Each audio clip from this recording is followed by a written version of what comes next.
ഓം നമഃ ശിവായ. ശ്രീ മഹേശ്വര, എത്ര നാളായി ഞാൻ ഇവിടെ വന്ന് പ്രാർത്ഥിച്ച് അപേക്ഷിക്കുന്നു. എന്റെ മഹിയേട്ടൻ ഇനിയും എന്റെ അടുത്തേക്ക് വന്ന് എത്തിയില്ലല്ലോ. ഓരോ വിശേഷങ്ങൾ വരുമ്പോഴും വഴിക്കണ്ണുമായി ഞാൻ നോക്കിയിരിക്കും. ശ്രീ പാർവതിയെ പോലെ എന്നെ അവിടുന്ന് പരീക്ഷിക്കരുതേ. എന്റെ മഹിയേട്ടൻ എവിടെയാണെങ്കിലും ഒന്ന് കാണാൻ എന്റെ മുമ്പിൽ ഒന്ന് എത്തിക്കണേ ഭഗവാനെ.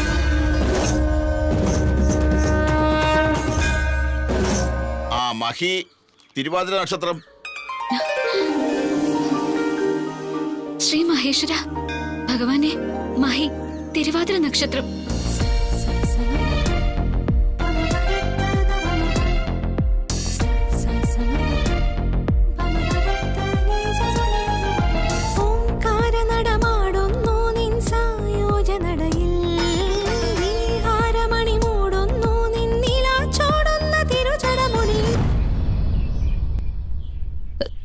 ഇത് മഹിയേട്ടനല്ലല്ലോ.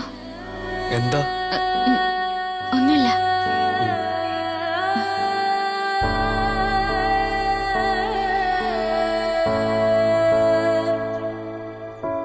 എന്റെ നന്ദികേശ, എന്റെ ആഗ്രഹം ഒന്ന് ശ്രീ മഹേശ്വരനോട് പറയണേ.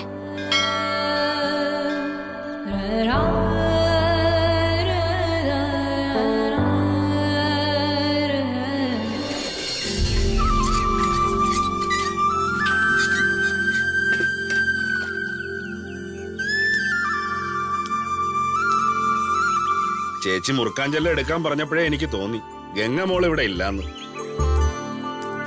മഹാദേവ ക്ഷേത്രത്തിലെ വിശേഷ പൂജ നടക്കല്ലേ, അവൾ അതെല്ലാം കണ്ട് പതിയേ വരൂ. നീയും കൂടെ മുറിക്കോ.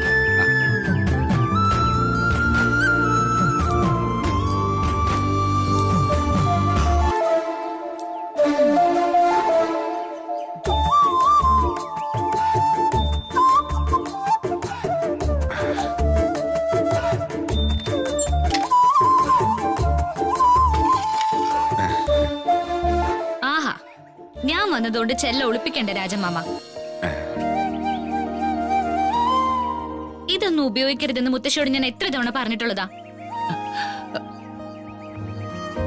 ഇതൊക്കെ തിന്നിട്ട് വല്ല അസുഖവും വരുത്തി വെക്കണോ? നിന്റെ മുത്തശ്ശൻ 24 മണിക്കൂർ മുറുക്കാൻ ചവയ്ക്കുമായിരുന്നല്ലോ. അങ്ങേർക്കൊരു അസുഖം വന്നിട്ടില്ലല്ലോ. സമാധാനത്തോടെ ഉറങ്ങുന്ന മുത്തശ്ശന്റെ ആത്മാവിനെ വിളിച്ചുണർത്തല്ലേ മുത്തശ്ശി. ഇനിയിപ്പൊ നിർത്തണ്ട, രണ്ടാളൂടി മുറുക്കിക്കോ, ആവോളം മുറുക്കിക്കോ. കഴിഞ്ഞ ആഴ്ച ഗംഗമോള് തന്നയച്ച മരുന്ന് കഴിച്ചതോടെ എന്റെ കൊച്ചുമോളുടെ വിട്ടുമാറാതിരുന്ന ജലദോഷപ്പനി പെട്ടെന്ന് മാറി. ഗംഗമോക്കെ നല്ല കൈപുണ്യ. അതെ, വിഷയം മാറ്റണ്ട രാജമാമ, കാര്യം നടക്കട്ടെ.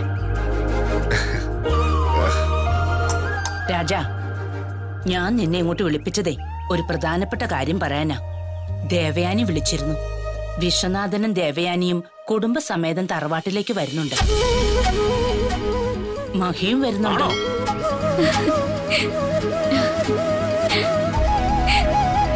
വളരെ കാലം കൂടിയാണല്ലോ അവരെല്ലാം ഇങ്ങോട്ട് വരുന്നത്. എന്തെങ്കിലും വിശേഷമുണ്ടോ? അതൊക്കെ ഞാൻ വഴിയേ പറയാം. താൻ പണിക്കാരെ കൊണ്ടുവന്ന് തറവാട് വൃത്തിയാക്കിയിടണം. പിന്നെ ചില ഒരുക്കങ്ങളും നടത്താനുണ്ട്. എന്റെ മഹേശ്വര, എന്റെ വിളി അവിടുന്ന് കേട്ടല്ലോ. മഹിയേട്ടൻ വരുന്നു.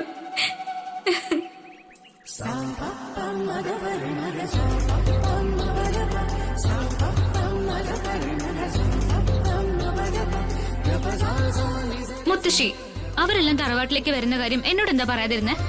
പറയാൻ തുടങ്ങിയപ്പോഴേക്കും നീ അകത്തേക്ക് പോയില്ലേ? ഇത്തവണെങ്കിലും മഹിയേട്ടൻ വരുന്ന ഉറപ്പാണോ മുത്തശ്ശി? ഉറപ്പായും വരും. രാജമാമ ചായ കുടിക്കാതെ പോവല്ലേ? ഞാൻ ഇപ്പൊ തന്നെ ചായക്ക് വെള്ളം വെക്കാം. ഈ കുട്ടിക്ക് ഇത് എന്ത് പറ്റി ജാനകി ചേച്ചി? ഗംഗമോള് ഭയങ്കര സന്തോഷത്തിലാണല്ലോ. വിശ്വനാഥനും കുടുംബവും തറവാട്ടിലേക്ക് വരുന്നു കേട്ടാ അവൾക്ക് സന്തോഷമാ. ആ ഇത്തവണ മഹിയും വരുന്നുണ്ടല്ലോ, അതാ ഇരട്ടി സന്തോഷം.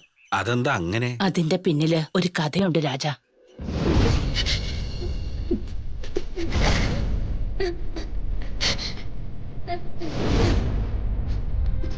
അമ്മ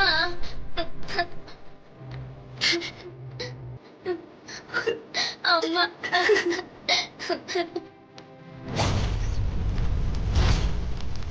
അമ്മേ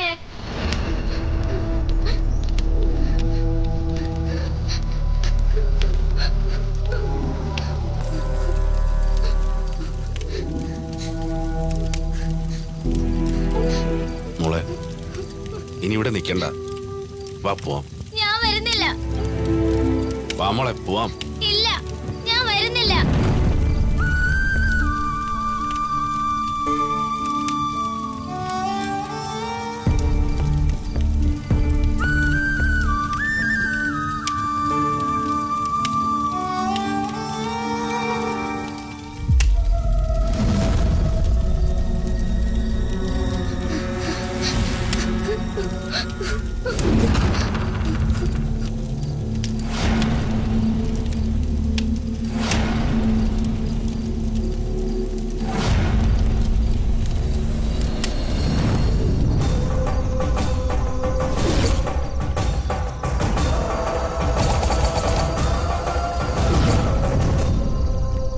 അമ്മേ, എന്നെ ഇട്ടേച്ച് പോവല്ലേ, ഞാനും വരുവാ.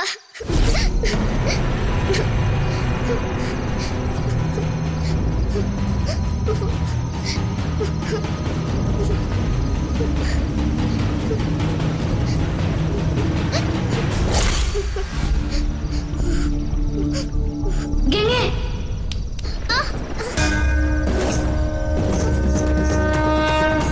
എന്താ ഗംഗ ഈ കാണിക്കുന്നേ? എനിക്ക് പോണം. എനിക്ക് എന്റെ അച്ഛന്റെ അമ്മയുടെ അടുത്ത് പോണം. വിടില്ല, ഞാൻ വിടില്ല, ഞാൻ വിടില്ല. നീ ഇങ്ങോട്ട് വാ. നീ എന്താ ഈ കാണിക്കുന്നേ? ഇങ്ങോട്ട് വാ. എനിക്ക് പോണം. അച്ഛന്റെ അമ്മയുടെ അടുത്ത് പോണം. നീ ഞാൻ പറയുന്ന കേക്ക്. വാ ഇങ്ങോട്ട്. വാ, വരാൻ.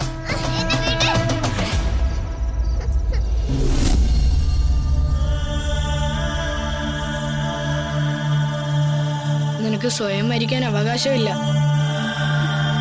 ശ്രീ മഹേശ്വരനാണ് നിനക്ക് ജീവൻ നൽകിയത്.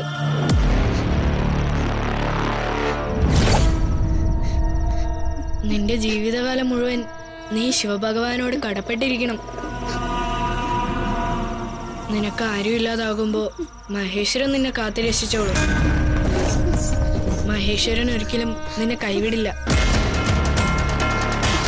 സത്യം. ഈ ജീവിതം തിരികെ തന്ന മഹിയേട്ടൻ എനിക്കിനി എന്റെ ഈശ്വരനാണ്.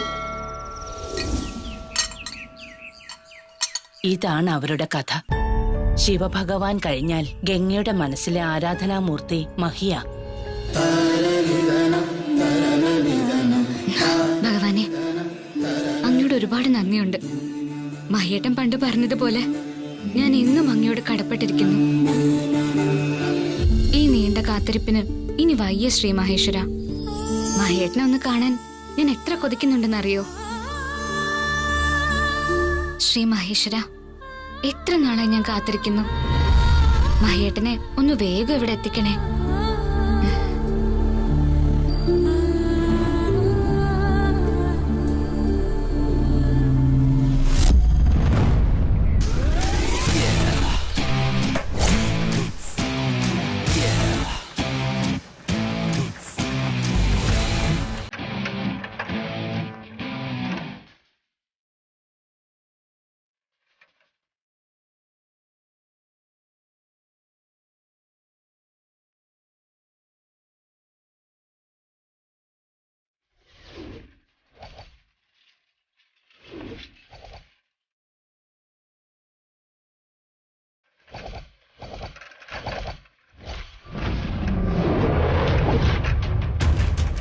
ഇവനൊക്കെ പോയാ എവിടെ വരെ പോവാനാ?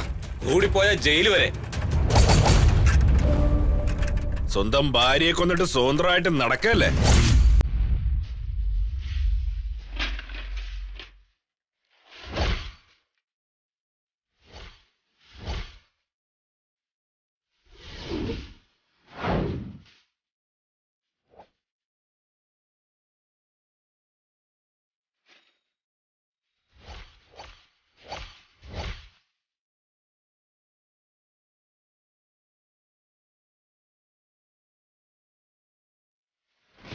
നീയൊക്കെ കാത്തിരുന്ന വിധിയാണതെന്ന് എനിക്കറിയാവടാ.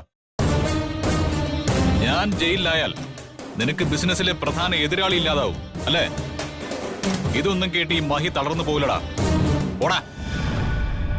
ഒരുത്തിയെ നൈസായിട്ട് തട്ടിക്കളഞ്ഞിട്ട് ഞെളിഞ്ഞ് നടക്കാന്ന് കരുതണ്ടാ. നീ അകത്താവും.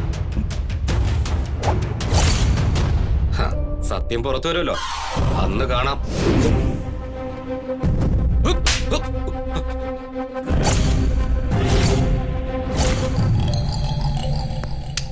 അതേടാ, സത്യം പുറത്തു വരും. അന്ന് ഞാൻ ഈ വഴി തന്നെ വരും. നമുക്ക് അപ്പോഴും ഇതുപോലെ തന്നെ കാണാം. കാണണം.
എടാ മഹി, എന്താ ഇത്?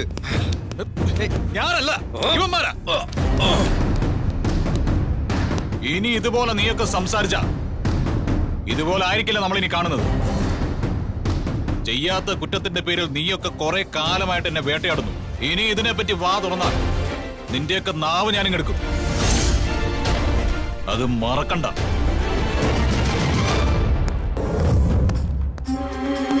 നിനക്കൊക്കെ ഇതിന്റെ വല്ല കാര്യം ഉണ്ടായിരുന്നു? മഹി തന്നെയല്ലേ അവന്റെ ഭാര്യയെ കൊന്നത്?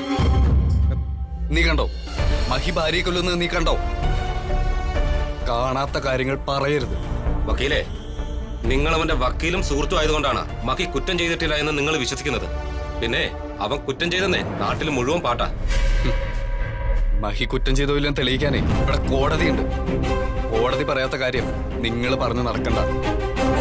ഓരോന്ന് പറഞ്ഞ് മഹിയെ മാനസികമായി തളർത്താന്ന് കരുതണ്ട. അങ്ങനെ തളർന്നു പോകുന്ന മനസ്സല്ല മഹിയുടേത്.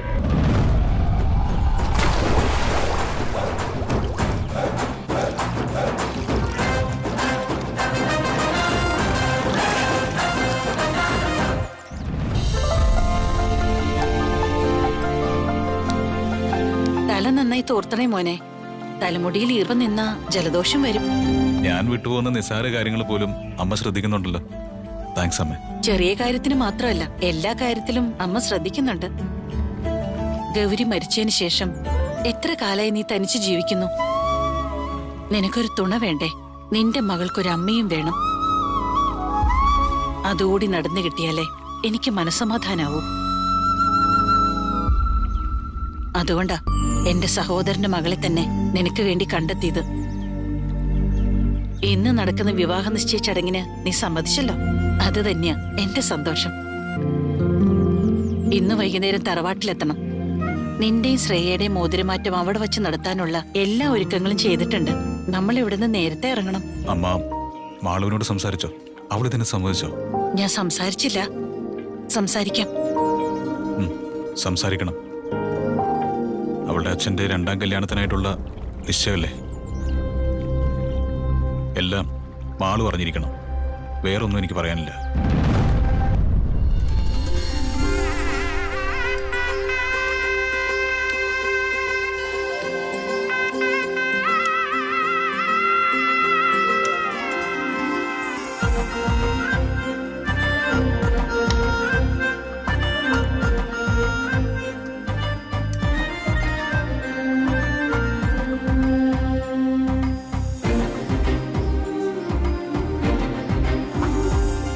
നീ പായസം ഉണ്ടാക്കി വെക്കുന്നത് എന്തിനാ മോളെ?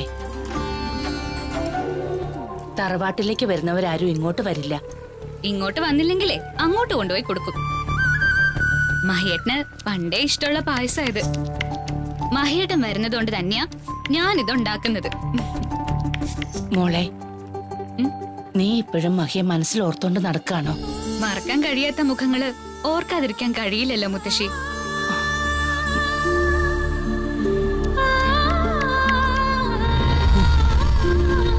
നീ മഹിയെ ഓർത്തോണ്ട് നടക്കണ്ട മോളെ. അവരൊക്കെ വലിയ വലിയ ആൾക്കാരല്ലേ. നിനക്ക് മഹിയെ ഒരിക്കലും കിട്ടില്ല മോളെ. മുത്തശ്ശി ഇങ്ങനെ പറഞ്ഞ മഹിയേട്ടൻ എന്റെ മനസ്സിൽ നിന്ന് ഇറങ്ങി പോകുന്നാണോ കരുതുന്നത്? ഒരാളെ തന്നെ ഓർത്തുകൊണ്ട് ജീവിതകാലം മുഴുവൻ കാത്തിരുന്ന് നീ നിന്റെ ജീവിതം പാഴാക്കല്ലു മോളെ. എന്റെ ജീവിതം ശ്രീ മഹേശ്വരന്റെ കൈകളിലാ മുത്തശ്ശി. അത് മഹേശ്വരൻ തീരുമാനിച്ചിട്ടുണ്ട്. എന്റെ മനസ്സിലെ സ്നേഹം എന്താണെന്ന് മഹേശ്വരന് നന്നായിട്ടറിയാം. നീ കരുതും പോലെ അല്ല മോളെ കാര്യങ്ങളുടെ കിടപ്പ്. മുത്തശ്ശി എന്ത് പറഞ്ഞാലും എന്റെ മനസ്സിന്ന് മഹിയേട്ടൻ ഇറങ്ങി പോവില്ല. വർഷങ്ങൾക്ക് ശേഷം ഞാനും മഹിയേട്ടനും കാണുമ്പോ എല്ലാം മുത്തശ്ശിക്ക് മനസ്സിലാവും. ആ തറവാട്ടിലേക്ക് പോവാൻ മുത്തശ്ശി റെഡി ആയിക്കോ. പായസം ഉണ്ടാക്കിയിട്ട് ഞാനും അങ്ങോട്ട് വരാം. എനിക്കിവിടെ ഒരുപാട് പണിയുണ്ട്. മോളെ സൂക്ഷിച്ച്.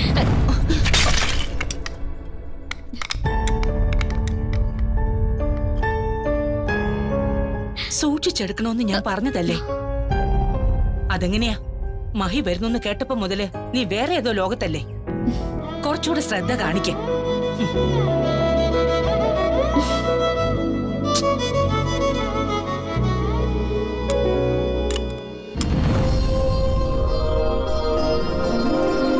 മോളെ, മാളു,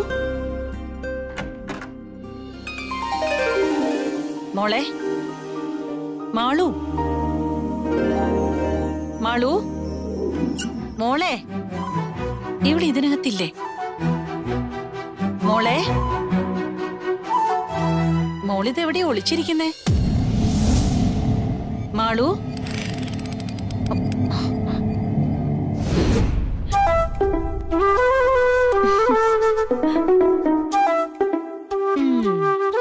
ഹാൻഡ്സ് അപ്പ്.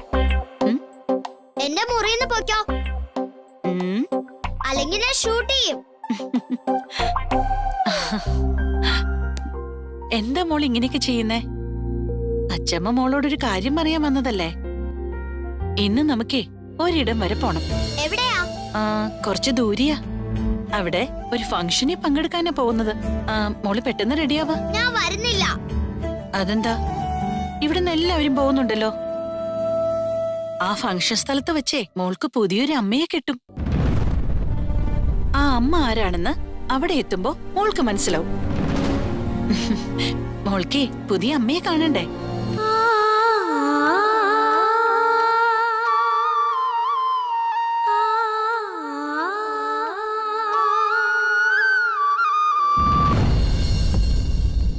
വേണ്ട,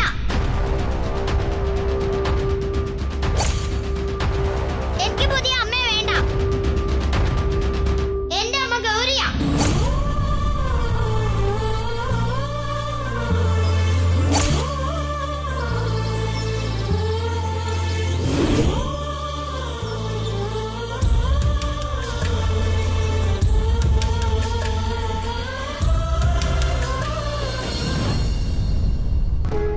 മോളെ, മോള് വരാതിരുന്നാലേ അച്ഛന് വിഷമാവും.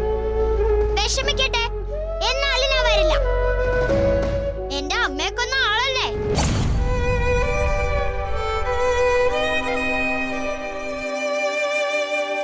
മോളെ അരുത്, ഇങ്ങനെയൊന്നും പറയരുത്. പറയും, ഇനിയും ഞാൻ പറയും. എന്റെ അമ്മയെ കൊന്നത് മഹിയ.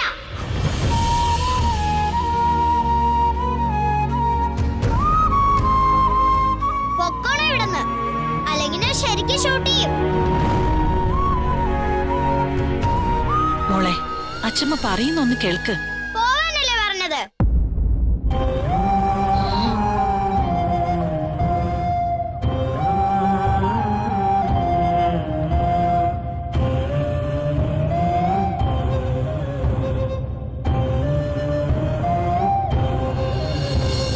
തറവാട്ടിലേക്ക് മാള് വരുന്നില്ലാന്ന്.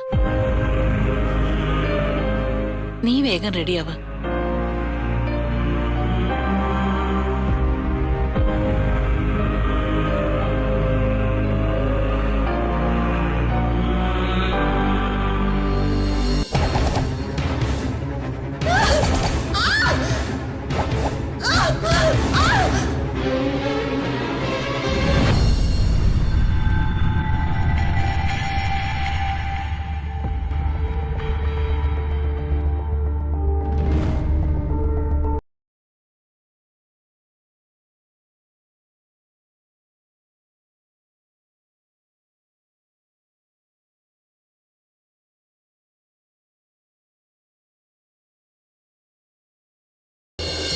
എല്ലാം നീ അറിയുന്നുണ്ടാവുമല്ലോ, എന്നിട്ട് ഒന്നും അറിയാത്ത ഭാവം.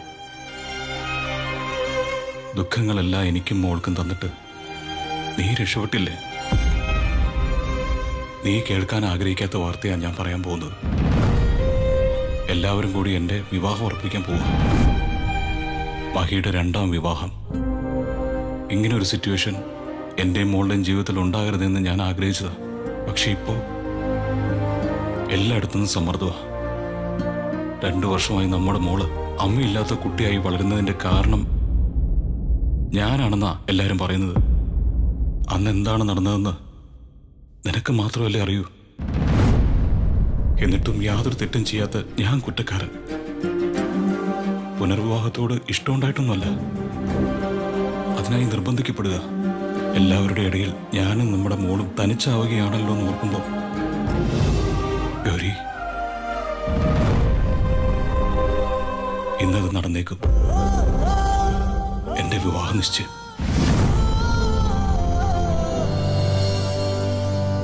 ബാബു,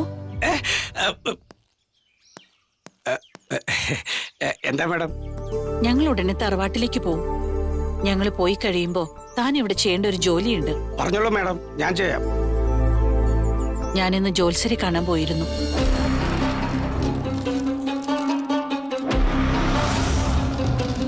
മഹേശ്വറിന്റെ 2ാം വിവാഹം ഗ്രഹത്തിൽ ഐശ്വര്യവും സമൃദ്ധിയും കൊണ്ടുവരുന്നതായി കാണുന്നു. വിവാഹ നിശ്ചയം എവിടെയാ നടത്തുന്നത്? മഹിയുടെ അച്ഛന്റെ തറവാട്ടില. അവിടെ എല്ലാം വിളിച്ച് ഏർപ്പാടാക്കിയിട്ടുണ്ട്. അതൊരു ശുഭലക്ഷണം തന്നെയാണ്. മഹേശ്വരന്റെ 2ാം വിവാഹത്തിന് പരദേവതകളുടെ അനുഗ്രഹമുണ്ടാവും. പക്ഷേ ഒരു പ്രശ്നമുണ്ട്. പ്രശ്നോ? എന്ത് പ്രശ്നം? ഒരു ആത്മാവിന്റെ സ്വാധീനം ആ വീട്ടിൽ ഉണ്ടായതാണല്ലോ. ആ ആത്മാവിന്റെ ശക്തിയെ ദുർബലപ്പെടുത്താൻ അന്ന് നമ്മൾ ചെയ്ത രക്ഷാപൂജയുടെ ഫലം കുറഞ്ഞു തുടങ്ങിയതായി പ്രശ്നവശാൽ കാണുന്നുണ്ട്.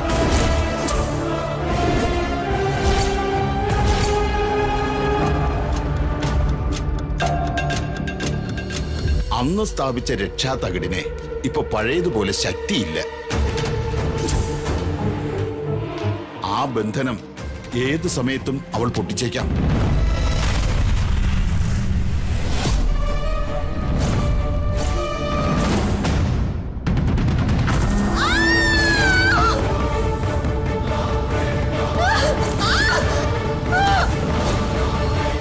എന്തെങ്കിലും പ്രതിവിധിയുണ്ടോ ജോത്സ്യരെ? ഞാൻ മറ്റൊരു രക്ഷാതകിട് ജപിച്ചു തരാം. വിവാഹ നിശ്ചയം നടക്കുന്ന സമയത്ത് ആ തകിട് അവളുടെ കുഴിമാടത്തിനരികിൽ 5 അടി താഴ്ചയിൽ കുഴിച്ചിടണം. മത്സ്യമാംസാദികൾ കഴിക്കാതെ കുളിച്ച് ദേഹശുദ്ധി വരുത്തി വേണം അത് സ്ഥാപിക്കേണ്ടത്. മഹിയുടെ വിവാഹ നിശ്ചയം നടക്കുന്ന സമയത്ത് ഞാൻ എങ്ങനെ അവിടെ നിന്ന് മാറി നിൽക്കും? വിശ്വസ്തരായ മറ്റാരെയെങ്കിലും ഈ കർമ്മം ചെയ്യാൻ ചുമതലപ്പെടുത്തിയാൽ മതിയല്ലോ. കർമ്മം ചെയ്യുന്ന ആള് ശുദ്ധിയോടെ തന്നെ ഇത് ചെയ്യണം. ഞാൻ രക്ഷ ജപിച്ച്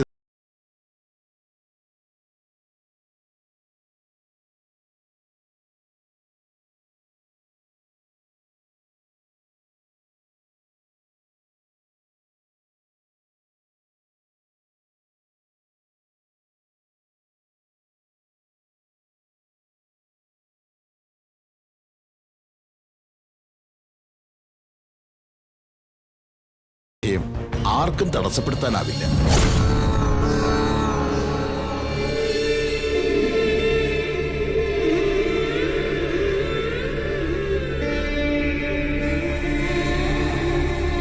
ഇതിനുള്ളിലുണ്ട് ആ രക്ഷാതകട്.